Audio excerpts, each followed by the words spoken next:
Jesus went home with his disciples, and such a crowd collected that they could not even have a meal. When his relatives heard this, they set out to take charge of him, convinced he was out of his mind. The scribes who had come down from Jerusalem were saying, "Beelzebul is in him, and it is through the prince of devils that he casts out devils." So he called them to him and spoke to them in parables. "How can Satan cast out Satan? If a kingdom is divided against itself, that kingdom cannot last.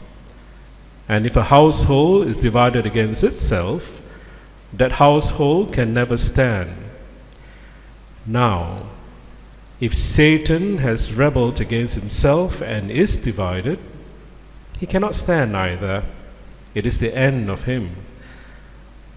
But no one can make his way into a strong man's house and burgle his property unless he has tied up the strong man first. Only then can he burgle his house. I tell you solemnly, all men's sins will be forgiven and all their blasphemies. But let anyone blaspheme against the Holy Spirit, and he will never have forgiveness. He is guilty of an eternal sin." This was because they were saying, "An unclean spirit is in him." His mother and brothers now arrived, and standing outside, sent in a message asking for him. A crowd was sitting round him at the time the message was passed to him. "Your mother and brothers and sisters are outside asking for you." He replied, "Who are my mother and my brothers?" And looking round at those sitting in a circle about him, he said, "Here are my mother and my brothers. Anyone who does the will of God, that person is my brother and sister and mother." The Gospel of the Lord. Whenever and whatever God tells us to do and advises us, it is for our own good. Just like the first reading, God said, "Do not eat the fruit from that tree," to Adam and Eve. But sometimes, out of our own insecurities, we make mistakes. We do not listen to what God tells us. So what do? We fall into the trap of doing a mistake. That's the issue with us. But at the end of the day, if you really look at Adam and Eve, even though they have fallen, but yet God is saying to them, "Where are you?" Those words, "Where are you?" shows that God is still concerned over Adam and Eve.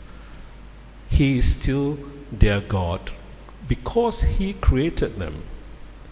So that's the compassion side of God, even though men and women have fallen. Now, if you look at ourselves, we need to take seriously of our commitment to God, to pay more attention to what God is telling us. Because by listening to God and believing in what He says, we are going to have a very solid foundation and relationship with God.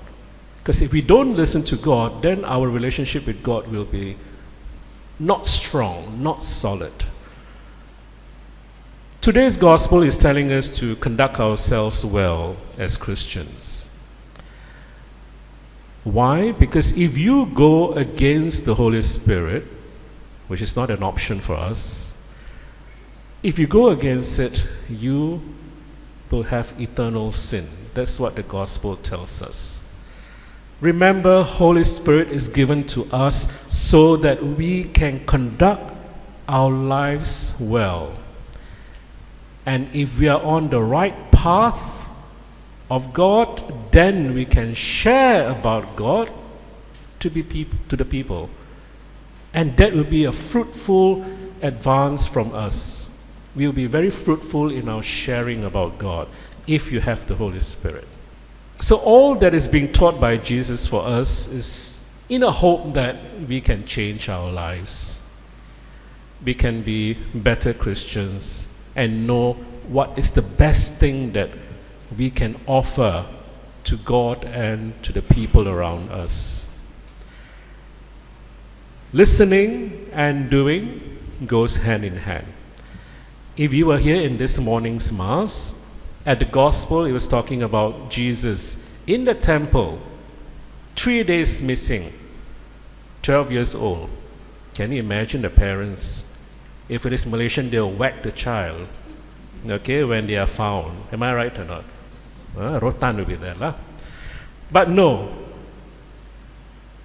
Mary and Joseph knew there was something happening in that 3 days. And what did Jesus do? He sat down with the leaders, listened to them, and after that, he shared his point of view at the age of 12 years old. That shows Jesus' wisdom has grown. So by listening for us and we act on behalf of God, we become a family. A family of Jesus, a family of God, and a family among ourselves. We become a family of faith, and then we become a family that believes in God the Father and in one another.